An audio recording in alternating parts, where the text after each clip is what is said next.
연중제 33주간 월요일에 보내드리는 오늘의 강론, 담당의 천주교 대전교구 법동성당 최동민 신부입니다.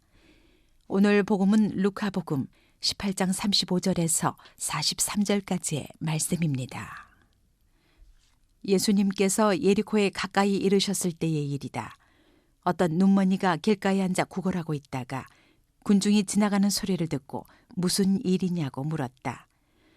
사람들이 그에게 나자렛 사람 예수님께서 지나가신다 하고 알려주자 그가 예수님, 다윗의 자손이시여 저에게 자비를 베풀어 주십시오 하고 부르짖었다.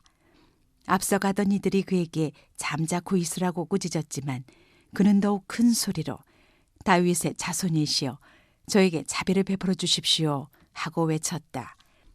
예수님께서 걸음을 멈추시고 그를 데려오라고 분부하셨다.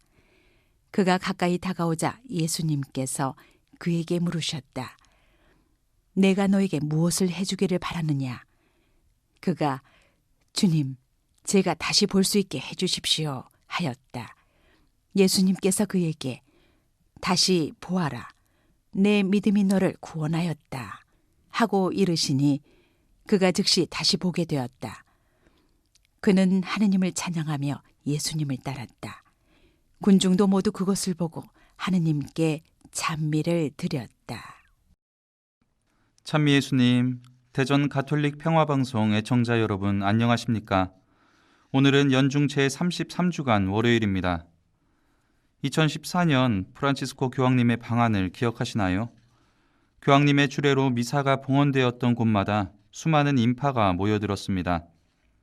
그곳에 오신 분들은 대부분이 평소에 신앙생활을 열심히 하시던 분들이었지만 간혹 신자가 아닌 분들도 교황님 한번 보고 싶다는 마음에 그곳을 찾아온 사람도 있었습니다.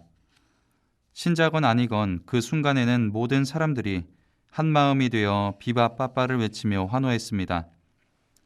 그렇게 교황님을 보기 위해 모여든 사람들은 어떤 생각을 가지고 있었을까요? 부끄러운 이야기지만 저는 개인적으로 TV와 신문에서만 만나던 분을 직접 눈앞에서 보는 것이 너무 신기했고 또 유명하신 분을 만났다는 기쁨이 더욱 컸습니다. 그런데 오늘 복음을 묵상하면서 과연 교황님은 한국에 왜 오셨을지 다시 한번 생각해 보게 됩니다. 교황님께서 방한하신 것은 당신이 유명세를 떨치러 오신 것은 분명 아니었습니다. 당시에는 한국에서 아시아 청년대회가 열리고 있었고 또 우리나라는 여러 가지로 아픔을 겪고 있던 시기이기도 했습니다. 교황님은 한국에 방문하셔서 청년들과 한국 가톨릭 신자들에게 힘을 실어주고 아픔을 겪고 있는 이들에게 위로와 희망을 전해주러 오셨습니다. 이것이야말로 우리가 신앙생활을 하며 바라봐야 할 부분입니다. 오늘 복음에서 예수님께서는 예리코에 들어가셨습니다. 그러자 많은 사람이 군중을 이루어 예수님을 따라갑니다. 그들 역시도 예수님에 대한 이런저런 소문들을 많이 들었고 또 그렇게 유명하신 분이 지나가시니 신기해서 그 뒤를 졸졸 따라다녔을 것입니다. 그들은 예수님을 통해 어떤 희망과 위안을 얻기보다는 단순히 자신들의 호기심을 해소하려 했겠죠. 그런데 그곳에는 진정으로 예수님의 도움이 필요했던 한 사람이 있습니다. 바로 길가에 앉아 구걸하던 소경입니다. 후천적으로 시력을 잃어버린 그는 이전에 스스로 바라보던 것을 더 이상 바라볼 수 없고 스스로 할 수 있는 것도 없어진 아주 가난하고 불쌍한 처지가 되었습니다. 사람들은 그렇게 불쌍한 소경이 길가에 앉아 있었지만 아무도 그에게 관심을 두거나 그를 예수님께 데려가려 하지도 않았습니다. 만일 군중이 예수님께서 어떤 분이신지 잘 알았더라면 또 그분께서 왜 그 길을 돌아다니셨는지 알았더라면 그 소경을 일으켜 주님 앞에 데려갔을 것입니다.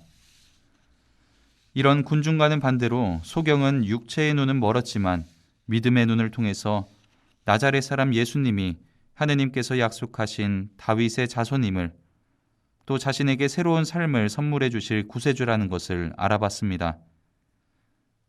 그렇게 확신하며 소리를 칩니다. 다윗의 자손이시여 저에게 자비를 베풀어 주십시오. 예수님은 당신을 제대로 알아본 그에게 물어보십니다. 내가 너에게 무엇을 해주기를 바라느냐? 소경이 주님, 제가 다시 볼 수 있게 해주십시오 라고 대답합니다.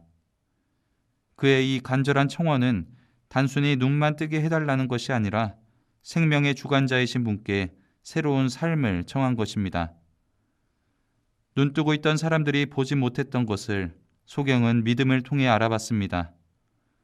예수라는 이름을 통해 구원을 받을 수 있다는 믿음이 소경 자신에게는 새 생명을 전해주었고 주변에 있던 모든 군중에게는 그 기적과 구원을 체험하게 해주었습니다. 오늘 복음에 나온 군중들과 소경의 모습을 바라보면서 우리에게 예수님은 어떤 분이신지, 그리고 우리는 무엇을 바라며 예수님을 부르고 그분을 따라가고 있는지 묵상해보는 시간 가지셨으면 좋겠습니다. 오늘의 강론, 지금까지 담당해 천주교 대전교구 법동성당 최동민 신부였습니다. 내일도 최동민 신부의 강론이 계속됩니다.